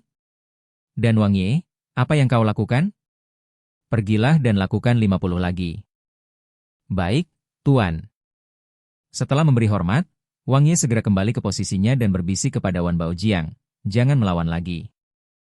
Baiklah, aku akan melakukannya, tapi bukan karenamu. Aku tetap tidak akan menerimanya. Aku tidak akan menerimanya bahkan jika aku mati. Wan Baojiang akhirnya turun, matanya merah dan air mata mengalir di wajahnya. Saat itu, Wang Ye baru saja turun. Ia menatap pria itu dan merasa sedikit tak berdaya. Dia benar-benar keras kepala. Tentu saja, di saat yang sama, Wang Ye juga menantikannya. Awalnya, saat Deng Hai dipanggil keluar, dia hanya harus menerima hukuman itu bersamanya. Sekarang dia telah mengambil inisiatif untuk mencari masalah, dia tidak hanya harus menjalani hukuman aslinya, dia telah menggali kuburnya sendiri lebih dalam lagi. Hukuman Deng Hai sebelumnya adalah 50 kali push-up, tetapi sekarang menjadi 2 kali lipat karena kekeraskepalaan Wan Baojiang. Wang Ye, si rubah tua yang licik, telah mengantisipasi kemungkinan hukuman ketika ia berdiri, tetapi ia tetap melakukannya. Tentu saja, Wang Ye tidak benar-benar ingin menjadi pembawa damai hanya karena orang ini keras kepala. Dia bukan orang suci. Terlalu konyol untuk membicarakan persahabatan. Para rekrutan yang baru berkumpul kemarin bahkan tidak berbicara lebih dari 10 kata satu sama lain. Bagaimana mungkin ada persahabatan? Paling-paling, mereka sekarang bisa dianggap sebagai teman sekamar, dan teman sekamar yang hanya tinggal bersama selama 1 malam. Ketika Wang Ye bangun, sebagian besarnya adalah untuk dirinya sendiri. Saat Wang Ye melakukan push-up, dia benar-benar menikmatinya. Meskipun sangat realistis, masyarakat ini sendiri sangat pragmatis. Itulah yang diajarkan masyarakat kepadanya di kehidupan sebelumnya setelah ia memasukinya. Tentu saja, tidak ada orang lain yang tahu tentang hal ini. Namun, saat ini, Ye Sanshi sedang tidak ingin memikirkan penampilan Wang Ye. Kemarahan di hatinya masih membara. Ia menatap teman-teman kelas 5 yang sedang melakukan push-up di depannya. Kukatakan padamu, inilah pasukan, teriak Ye Sanshi. Sejak kau mengenakan pakaian ini, kau bukan lagi seorang individu, melainkan bagian dari sebuah kelompok. Bagiku, regu kelima adalah sebuah kelompok. Dalam konteks yang lebih luas, seluruh kompi rekrutmenmu adalah sebuah kelompok. Lebih luas lagi, seluruh pasukan pahlawan Iron Bones kita adalah sebuah kelompok. Persatuan adalah kekuatan, kata sang komandan. Saya yakin kalian semua telah mempelajarinya dan menyanyikannya dalam perjalanan ke sini. Namun, yang ingin saya sampaikan sekarang adalah bahwa ini bukan sekadar lagu, melainkan sebuah ideologi yang harus kalian laksanakan sepanjang karir militer kalian. Ingat, ini suatu keharusan. Tidak ada ruang untuk negosiasi. Sambil berkata demikian, komandan kompi itu memandang semua rekrutan di depannya dan berteriak, "Kalian dengar itu?" "Aku mendengarnya." "Baik, Tuan." "Saya mendengarmu, Tuan." Terdengar suara-suara yang tersebar, dan beberapa dari mereka bahkan tidak membuka mulut. "Kalian perempuan? Mana suara kalian? Kenapa kalian punya mulut?" "Aku tanya apa kalian mendengarku?" teriak Wu Jianfeng lagi dengan wajah datar. "Saya mendengarnya, Tuan." Kali ini, ada banyak suara, tetapi Wu Jianfeng masih belum puas. "Kalian tidak bisa buka mulut?" "Aku tanya apa kalian mendengarku?" "Kami mendengarnya, Tuan." "Aku tidak bisa mendengarmu. Buka mulutmu dan berteriak." "Saya mendengarnya, Tuan." Kali ini, suaranya begitu keras sehingga Wang Ye merasa dia dapat mendengarnya dalam radius 2 hingga 3 mil. Bab 19. Kakek buyutku adalah seorang prajurit. Lihat di depanmu. Rekan-rekanmu sedang push-up dan dihukum. "Apa kau merasa baik-baik saja?" tanya Wu Jianfeng dengan wajah datar, tidak membiarkan siapapun lolos setelah berteriak. Dengan tangan di belakang punggung, kata-katanya membuat para rekrutan di bawah merasa kulit kepala mereka mati rasa. Detik berikutnya, ia memerintahkan, "Kalian semua, turun dan lakukan 100 push-up. Cepat." Para pemimpin regu veteran segera turun dan berteriak kepada para rekrutan di regu masing-masing untuk mengikutinya. Meskipun para rekrutan tak berdaya, mereka tetap melakukan push-up sambil berlinang air mata. Semua orang di ketentaraan berusia 18 atau 19 tahun, memiliki temperamen yang berapi-api, dan banyak yang bukan anak-anak yang jujur. Namun, ketentaraan tidak akan mengizinkan orang bodoh untuk bergabung. Orang bijak memilih pertarungannya, dan melakukan 100 push-up lebih baik daripada 200 atau 300. Karena itu, para rekrutan segera turun bersama di bawah teriakan pemimpin regu masing-masing, membentuk sekelompok besar orang yang duduk di jalan semen di depan gedung asrama. Jadikan itu standar. Sudah kubilang, push-up saja, jangan ayunkan bokongmu. Turun. Cepat dan lakukan. Kenapa pinggangmu bengkok? Kamu nggak bisa push-up? Kamu bahkan nggak tahu cara makan? Kutukan bertebaran di mana-mana saat para pemimpin regu berteriak pada kompi mereka agar para rekrutan melakukan push-up dengan benar. Sumpah serapah dan hinaan bertebaran di mana-mana, dan kehangatan serta antusiasme dari malam sebelumnya telah sirna. Para veteran kini bersikap kasar, dan banyak rekrutan mencap mereka sebagai bajingan dan sekumpulan orang brengsek. Wang Ye, yang juga melakukan push-up, mencoba mengubahnya menjadi sebuah keterampilan. Ia berhasil mengubah push-up menjadi sebuah keterampilan. Transformasi keterampilan berhasil. Prosesnya sangat lancar. Transformasi skill langsung berhasil dalam sekejap. Pembawa acara, Wang Ye. Kekuatan, 0,9. Kecepatan, 1. Daya tahan, 0,9. Visi, 0,9. Memori, 1,3. Reaksi 1,1. Ruang penyimpanan, 1 meter kubik. Keterampilan, duplikasi selimut level 1, 5/10, off-road ringan 3 km level 1, 5/10, push-up level 1, 0/10. Hanya dengan satu pikiran, Wang Ye dapat melihat informasi keterampilan untuk push-up. Namun, naik level membutuhkan lebih dari sekadar melakukan satu push-up. Ia membutuhkan 10 poin pengalaman. Wang Ye telah melakukan lebih dari selusin push-up, tetapi belum melihat peningkatan pengalaman. Aku ingin tahu berapa banyak lagi yang perlu kulakukan untuk naik level sedikit, pikirnya, tetapi ia tidak bisa fokus karena ia masih dihukum. Hukuman utamanya berupa push-up, yang membuat lengan Wang Ye sedikit pegal. Meskipun ia telah mengaktifkan sistemnya, sistem tersebut belum memberikan peningkatan yang berarti karena baru aktif sebentar dan ketiga kemampuannya belum ditingkatkan. Mengingat kondisi fisiknya saat ini, beruntunglah Wang Ye yang telah berlatih secara rutin selama lebih dari sebulan. Jika tidak, ia mungkin tidak akan mampu menyelesaikan 100 push-up mengingat tubuh aslinya hanya duduk dan berselancar di internet setiap hari tanpa melatih kebugaran fisiknya. Seiring berjalannya waktu, beberapa rekrutan baru mulai kehilangan kekuatan. Meskipun 100 push-up mungkin tidak banyak bagi seorang prajurit atau bahkan pemanasan bagi beberapa veteran, bagi para rekrutan baru ini, hal itu merupakan tantangan. Di antara mereka ada yang memiliki kebugaran fisik yang baik dari sekolah olahraga, seperti Wan Baojiang, yang dapat menyelesaikan 300 push-up jika ia mau. Namun, ada juga yang kondisi fisiknya tidak sebaik itu dan kesulitan untuk mengimbanginya. Lulus pemeriksaan fisik bukan berarti kekuatan fisik seseorang baik. Ini dua hal yang berbeda.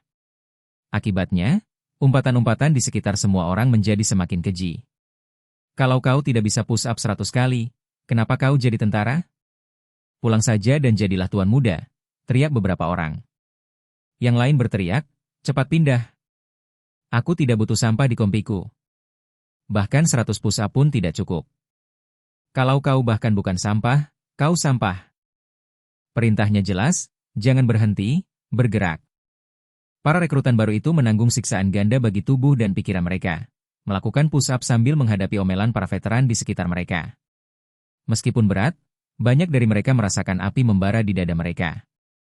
Mereka ingat alasan mereka bergabung dengan tentara dan tahu bahwa meninggalkan militer bukanlah pilihan, terutama karena mereka jauh dari rumah dan tidak tahu harus kemana, bahkan jika mereka ingin pergi. Salah satu rekrutan dari Regu 5, yang telah menyelesaikan 50 push-up, bertanya dengan tenang, apa yang harus kita lakukan sekarang? Gu Yingnan mendesak mereka untuk melanjutkan, sementara Wang Ye melirik mereka tetapi tidak berkata apa-apa. Di kelas 5, Deng Hai adalah yang pertama ditunjuk dan harus melakukan 100 push-up. Wan Baojiang harus melakukan 300 push-up, sementara Wang Ye harus melakukan 100. Siswa lainnya hanya harus melakukan 50, yang merupakan perintah awal, dan komandan kompi tidak menargetkan mereka. Setelah selesai, para siswa kelas 5 tidak berani berdiri. Gu Yingnan mendesak mereka untuk melanjutkan, tetapi Wang Ye hanya melirik mereka dan mengabaikannya. Ia melihat daftar kemampuannya lagi dan melihat bahwa kemampuan push-up-nya telah meningkat 1 poin. Namun, ia tidak tahu berapa kali push-up yang perlu ia lakukan untuk mendapatkan 1 poin pengalaman. Ia memperkirakan sekitar 50 kali push-up. Wang Ye melakukan beberapa perhitungan dan menyadari bahwa jika ia hanya mendapatkan 1 poin pengalaman untuk setiap 50 push-up, ia bisa naik level dalam 1 jam jika ia punya cukup waktu untuk beristirahat dan mengulangi latihan tersebut. Namun, ia tahu bahwa ia tidak punya 1 jam pun waktu luang di kamp militer. Merasa tak berdaya, ia terus melakukan push-up. Tiba-tiba, Ye Sanshi, salah satu veteran, angkat bicara dan berkata, "Kalau kamu bilang 50, ya 50. Kalau kamu sudah push-up 50 kali, kamu boleh berdiri." Gu Yingnan dan siswa-siswa lain dari kelas 5 saling berpandangan, lalu Song Yuejin yang pertama berdiri. Tak lama kemudian, semua siswa yang telah menyelesaikan 50 push-up, kecuali Wang Ye dan 2 lainnya yang masih harus melakukannya, berdiri.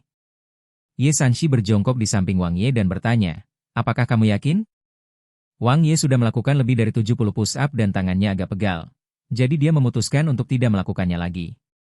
Dia mengambil beberapa detik untuk mengatur napas, lalu menjawab sambil terengah-engah, "Ketua kelas, apakah kamu ingin mendengar kebenaran atau kamu ingin kebohongan?" "Omong kosong, tentu saja aku ingin tahu yang sebenarnya," jawab Ye Sanshi, penasaran dengan apa yang dikatakan Wang Ye. Senyum muncul di wajah Wang Ye, yang sedikit memerah karena latihannya. "Sebenarnya aku sedikit tidak yakin, tapi aku juga yakin." "Oh?" Ye Sanshi berjongkok di samping Wang Ye, menunjukkan ekspresi tertarik. "Katakan apa maksudmu. Jangan berhenti." "Baik, Tuan." Wang Ye telah beristirahat selama beberapa detik. Ketika mendengar apa yang dikatakan pihak lain, ia segera mendorong ke bawah lagi. Setelah bangkit kembali, Wang Ye berkata, "Aku agak ragu. Aku serius dengan apa yang kukatakan. Aku tahu di ketentaraan, mematuhi perintah adalah hal terpenting. Sekalipun perintah itu salah, kau harus mematuhinya." Ye Sanshi terkejut dengan jawaban Wang Ye dan bertanya, "Apakah ada anggota keluargamu yang bertugas di militer?"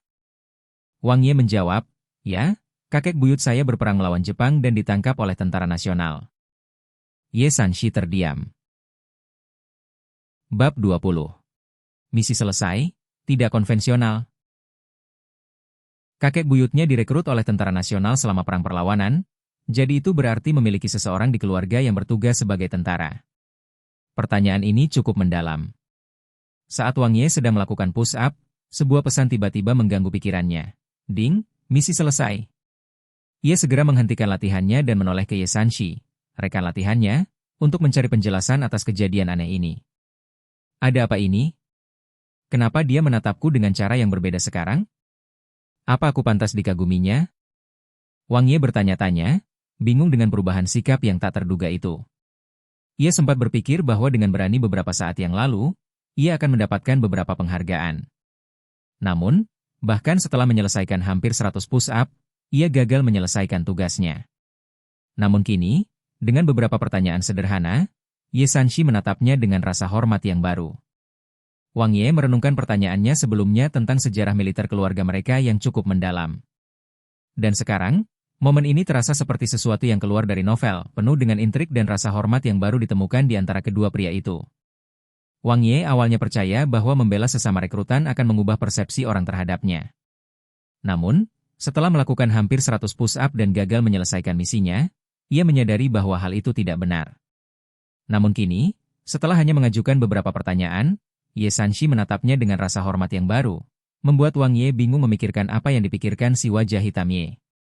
Meski begitu, Wang Ye memutuskan untuk melupakannya dan fokus menyelesaikan misi. Dengan satu pikiran, sebuah kolom tambahan muncul di daftar atributnya. Poin keterampilan. 1. Ia tergoda untuk menggunakan poin ini untuk meningkatkan keterampilannya dan merasakan hasilnya. Namun, Wang Ye segera menekan dorongan itu, karena tahu akan rugi jika menggunakannya sedini mungkin. Ia bukan tipe orang yang suka mengambil keputusan impulsif. Lagi pula, ia pernah bermain game sebelumnya dan tahu pentingnya strategi dan kesabaran. Tentu saja, ia akan menyimpan poin atribut ini untuk masa mendatang. Manfaatnya baru akan maksimal ketika tingkat kesulitan peningkatan skill meningkat. Wang Ye merenungkan apakah akan sia-sia jika menggunakan poin pengalamannya yang terbatas sekarang. Meskipun ia bukan orang yang pelit, ia tahu bahwa menggunakannya sebelum waktunya akan menghambat kemajuannya. Ia menyadari bahwa poin-poin ini hanyalah data jika tidak dimanfaatkan untuk meningkatkan kemampuannya. Jangan malas, lanjutkan. Saat ia sedang berpikir keras, Ye Sanshi, yang baru saja berdiri, menendang pinggangnya. Meskipun lengannya sakit, Wang Ye segera melanjutkan push-up-nya, mengakui kepemimpinan Ye Sanshi. Baik, Tuan. Wang Ye menjawab. Meskipun lengannya bengkak dan sakit, dia tetap cepat-cepat berbaring. Cerdas, bijaksana, dan efisien, kau rekrutan yang cerdas dan mengerti zaman, pikir Ye Sanshi sambil tersenyum pada Wang Ye. Para prajurit tentu menghargai mereka yang cerdas dan bijaksana. Meskipun sering dikatakan bahwa tentara menyukai pembuat onar, itu karena kehidupan di barak bisa monoton, dan pembuat onar bisa menambah keseruan. Namun, Ye Sanshi tahu bahwa pada kenyataannya, tentara lebih menyukai rekrutan yang patuh, kompeten, dan dapat diandalkan. Meskipun menghadapi para pembuat onar bisa memuaskan, para prajurit tahu bahwa jauh lebih baik memiliki rekrutan yang patuh, bijaksana, dan berkemampuan tinggi. Meskipun Wang Ye tampak bukan prajurit yang sempurna, ia merasa sedikit cemas. Namun, ia tahu bahwa selama ia mengikuti perintah, semuanya akan baik-baik saja.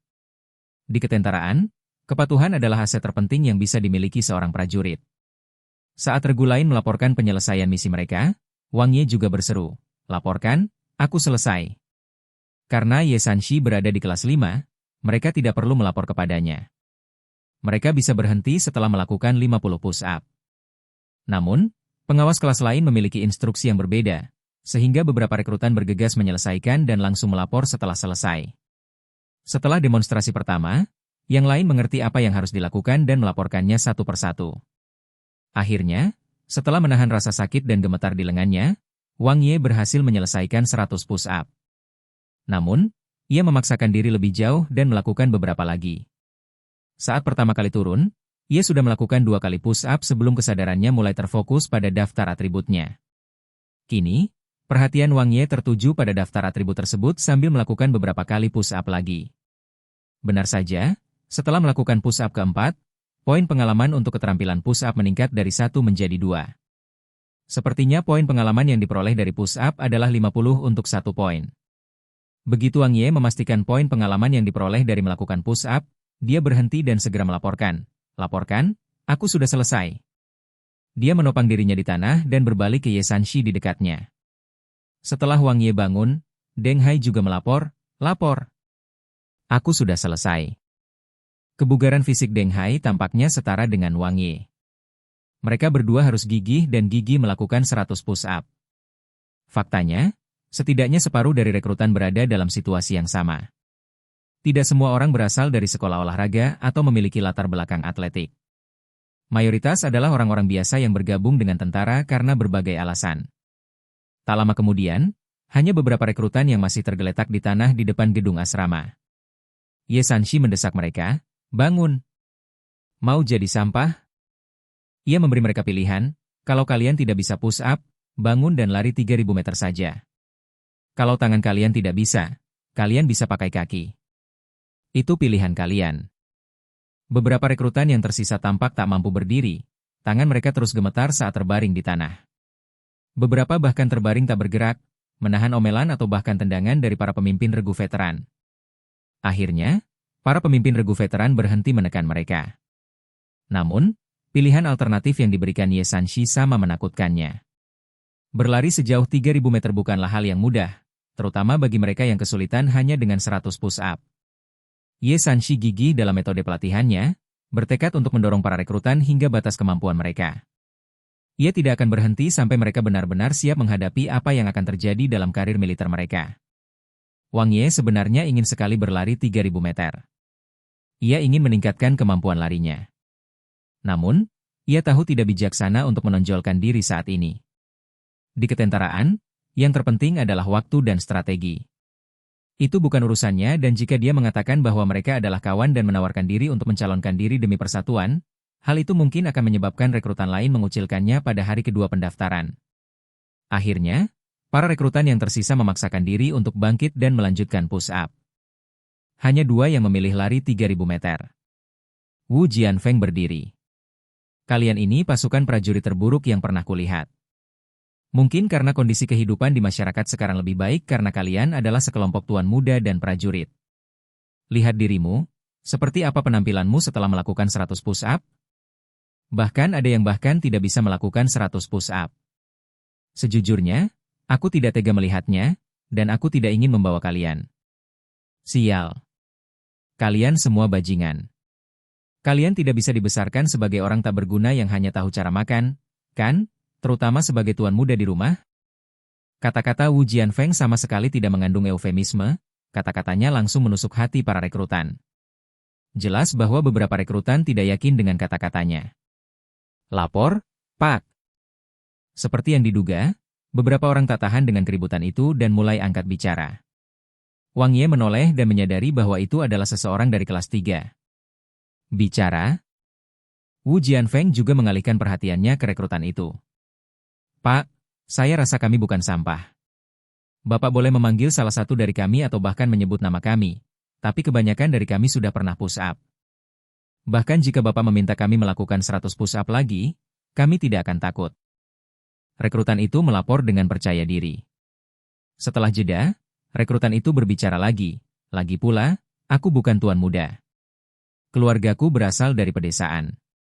Aku sudah membantu sejak muda, dan aku pernah menderita sebelumnya, jadi aku bisa menanggung kesulitan. Kalau begitu, lakukan 100 lagi untuk kulihat, kata Wu Jianfeng, jelas-jelas tidak mengikuti aturan. Ekspresi rekrutan itu membeku. Saat itu, ia pasti ingin berkata, aku hanya bicara. Apakah ini intinya? Intinya, aku bukan tuan muda. Aku bisa menanggung kesulitan, oke? Selesai? Meskipun kesal dengan kemampuan sang kapten memutarbalikkan kata-katanya, rekrutan itu tetap yakin ia bisa melakukan 100 push-up. Bahkan, ia berasal dari sekolah bela diri dan tidak akan takut untuk melakukan 100 push-up lagi. Dia segera turun dan mulai melakukan push-up. Adakah yang mau membuktikan kalau mereka bukan tuan muda atau orang tak berguna? Kalau begitu, turunlah dan lakukan 100 push-up lagi supaya aku bisa melihatnya, tantang Wu Jianfeng kepada rekrutan lainnya.